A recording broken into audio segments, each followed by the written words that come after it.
السلام عليكم. استمرار الفيديو السابق اللي شرحنا فيه شو أهمية الحامضية في المنظومات المائية. اليوم راح نشرح كيف نعمل توازن أو كيف نظبط مستوى الحامضية في المنظومة تاعتنا. راح نشرح إن شاء الله كيف نعمل قياس للحامضية في المنظومة المائية. أول إشي في عنا بطريقة الكاشف. في عندي كاشف يدوي. عمليا بناخذ في عندي هون أنبوبة معينة، بناخذ مية من المنظومة المائية وبنحط تقريبا 3/4 بنعبي مية بهذا الشكل. بنجيب هاي المادة الكاشفة وبنحط قطرتين، بنسكر هاي الأنبوبة وبنخض المادة، وهيك احنا حصلنا على لون معين. بنطلع على العلبة من برا، في عنا هون شرح كل لون شو معناه من ناحية الحامضية. مثلا اللون اللي حصلنا عليه اللي هو تقريبا أخضر، الحامضية تقريبا 8. هيك احنا بنعرف انه في عنا حامضية 8 في المنظومة، وبنقرر ان نضيف اخرى، يعني بنضيف المادة اللي هي pH داون مشان ان ننزل الحامضية من 8 ل 6.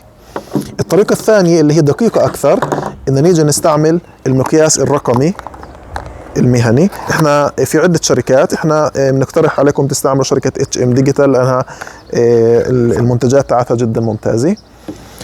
هذا هو المقياس الرقمي.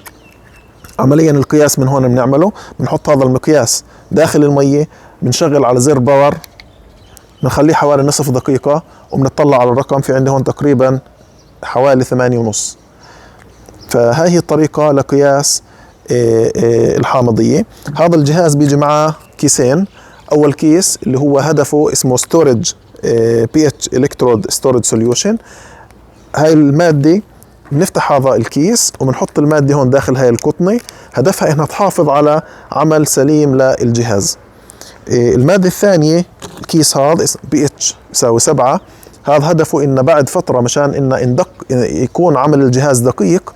احيانا الجهاز بعد فترة بصير يبعد عن القياس الصح، فاحنا بنستعمل هاي المادة مشان نذكر الجهاز انه يعمل كاليبريشن بنسميها في الانجليزي، انه يعمل اخر مرة يرجع للمقاييس الصحيحة. فهذا بنستعمله لاحقا مش من البداية. بينما الكيس الأول بنستعمله أول ما نفتح الجهاز، بنحط في القطنة اللي موجودة عندنا هون. الآن بعد ما حصلنا على القياس سواء في الطريقة اليدوية الكاشف اليدوي أو بالطريقة الرقمية، بنيجي بنستعمل هاي المواد اللي عندي هون مثلا pH داون. بنحط كمية صغيرة حوالي 5 cc كل مرة، 5 ملم بنحط في المنظومة، وبنقيس قديش صارت مستوى الحامضية. وهيك احنا بنقرر اذا نحط اخرى pH داون ولا إن وصلنا للقيمة المطلوبة اللي هي 6. pH يساوي 6 هي القيمة المطلوبة عندنا. نصيحتي ما نحطش كمية كبيرة مرة واحدة من البداية، لأنه احتمال ينزل قيمة الPH. صعب احنا نتوقع كيف الPH بتصرف. الاشي له عدة، له علاقة مثلا في حجم المي اللي عندنا في المنظومة، له علاقة في درجة الحرارة، نوع المي اللي بنستعملها. لهذا السبب احنا كل مره بنحط كميات صغيره وبنقيس شو القيمه اللي وصلنا لها في الPH، وبعدها بنقرر ان نضيف ولا ما نضيفش الماده الملائمه.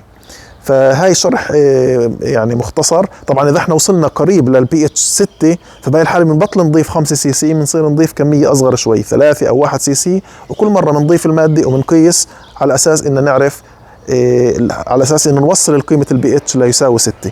الان اذا تخربطنا وحطينا كثير ماده، او ان بنغير قسم من المي، بنكب نص المي اللي في المنظومه بنحط مي جديده مشان نرجع لل6، او ان بنستعمل pH اب اللي برجعنا اخرى مره الى القيمه المطلوبه. يعني هذا pH اب و pH داون عكس بعض. شكرا لكم لمتابعتنا. لاي سؤال توجهوا لنا هيدرو هاوس. شكرا جزيلا.